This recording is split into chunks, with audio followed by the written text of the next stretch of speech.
In today's video, we're diving into the intriguing world of Yale University's secret societies. But first, let's talk about a personal story from 1917 that highlights the emotional impact these societies can have. A young man, the brother of famed poet Archibald MacLeish, expressed deep disappointment in a letter to his fiancée after being overlooked by all of Yale's secret societies, including the prestigious Skull and Bones, despite his family legacy. He wrote about feeling depressed and humiliated, and even expressed a desire to escape to France to forget about the rejection. Let's explore what makes these societies so influential and why being part of them, or not, can evoke such strong feelings. This story takes a poignant turn with a tragic outcome. Kenneth MacLeish, feeling rejected by Yale's secret societies, decided to leave his studies and enlist in the Naval Reserve Flying Corps. He was deployed as a pilot to France. Tragically, Kenneth was shot down over Belgium on October 14, 1918, just weeks before World War I came to an end. He was only 24 years old. This decision, spurred by his feelings of rejection at Yale, led to a heartbreaking conclusion to his young life. What is it that causes sensible individuals to be so fascinated by Yale's secret societies? Why did people like Kenneth MacLeish consider membership in these clubs a critical matter of life and death? In essence, Yale's senior societies aren't significantly different from the exclusive social clubs at other Ivy League schools. Yet there is a unique aura of mystery and allure surrounding them that isn't quite replicated elsewhere. This mystique is perhaps what sets them apart, captivating the imagination more than any other collegiate social group. Interestingly, despite their similarities to other elite university clubs, none of the Ivy League's exclusive societies have inspired a horror movie series like those one might associate with the dining clubs at Princeton. If the allure of secrecy is what draws you to these groups, Skulls and Keys may not meet your expectations. At the outset, David Alan Richards, who is a member of the Bones himself, clearly states that the book will not unveil any secrets that haven't already been disclosed in print at least once. Although Richards has the insider position to reveal undisclosed details, he chooses not to enhance his book with such spicy elements, suggesting that he believes the existing content stands on its own without the need for sensational revelations. Regrettably, lacking the more tantalizing details, Skulls and Keys largely consists of a series of anecdotes varying in interest. Conservative readers might appreciate learning that William F. Buckley Jr. declined membership in the Fence Club unless it stopped excluding his friend Thomas Ginsburg due to his Jewish heritage. However, even the founding members of the Bones from the 1830s might concur that their crude jokes were not necessary additions to historical documentation.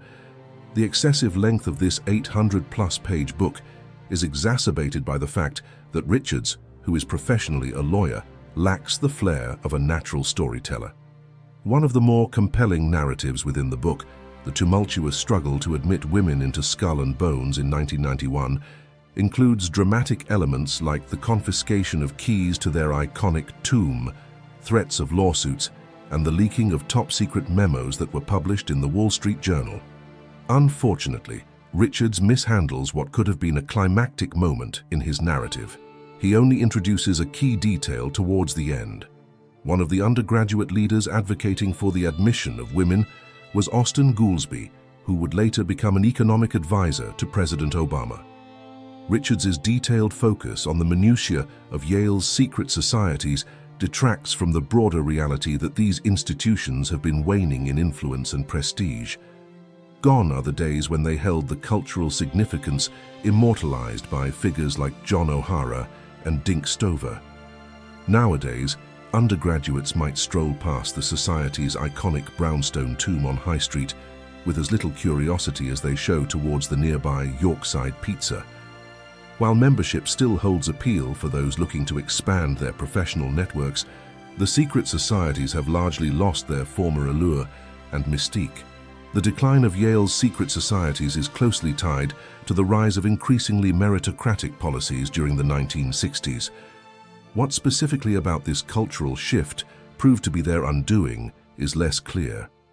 It wasn't simply the adoption of more egalitarian principles, as political leanings, particularly those skewing left, did not deter acceptance into these societies, even amid accusations of hypocrisy.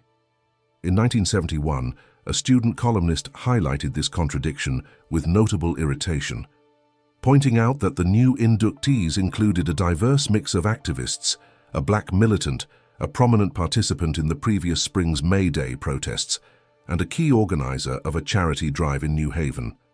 He questioned how those who had been vocal advocates for community issues could join a society perceived as contributing nothing to the community, underscoring the growing tension between the society's elitist image and the evolving values of the university and its broader community.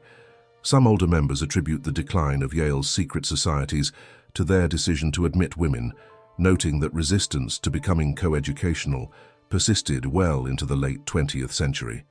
Indeed, Skull and Bones faced significant opposition from its alumni when the idea of admitting women was proposed. Alumni committees unanimously voted against it in both 1971 and 1986. Historically, most secret societies, from the earliest Freemasons onward, have been exclusively male. This long-standing tradition might partly explain the initial resistance. Additionally, it suggested that women might be less enamored with the traditional trappings of these societies, such as elaborate rituals and secretive ceremonies, which could be perceived as outdated or less serious. Bart Giamatti, during his tenure as Yale president from 1978 to 1986, viewed the waning prestige of the university's secret societies as an inevitable byproduct of increasing diversity at Yale. He noted significant changes in how students learned about these societies. In his 1978 history of Scroll and Key, he reflected on the evolving student demographics, whereas a freshman in 1914 might have been primed about these societies by preparatory schoolmasters, and a freshman in 1944 could have learned from peers with familial connections to Yale. A freshman in 1974 was likely to come from a public high school, with no prior Yale associations. Giamatti observed that this shift meant the deep-rooted awareness and collective understanding of what the societies represented had evaporated by the late 60s, much like smoke. The introduction of students from public schools who lacked the familial Yale connections of legacy students brought new challenges to the understanding and perpetuation of secret society traditions. Even after these newcomers learned about the existence of secret societies, they were often unfamiliar with the established customs that legacy members took for granted. This included knowing whether it was appropriate to lobby societies in advance, the seriousness with which the code of secrecy was to be treated, and even the basic procedures for tap night, the traditional evening filled with robes and rituals where societies induct their new members. The need for seniors to explicitly instruct juniors in these traditions ahead of time diminished the mystique that had traditionally shrouded these processes, altering the secretive and exclusive nature that had long defined the allure of Yale's secret societies. Harvard has recently taken steps toward potentially prohibiting student involvement in fraternities, sororities, and exclusive single-gender groups called final clubs. These organizations are already facing certain restrictions, as members are ineligible for particular grants and fellowships due to their affiliations. This July, the Committee on Unrecognized Single-Gender Social Organizations made an official recommendation for a complete ban on these groups. Yale supporters might initially feel a sense of satisfaction knowing that their institution hasn't adopted the stringent measures against traditional forms of undergraduate socializing that Harvard has. However, this sentiment might be tempered by a more sobering realization. After a prolonged decline into obscurity, Yale's secret societies may simply no longer hold enough significance to warrant such actions. This suggests that the once esteemed organizations have diminished in relevance to the point where they are not considered impactful enough to require a banning.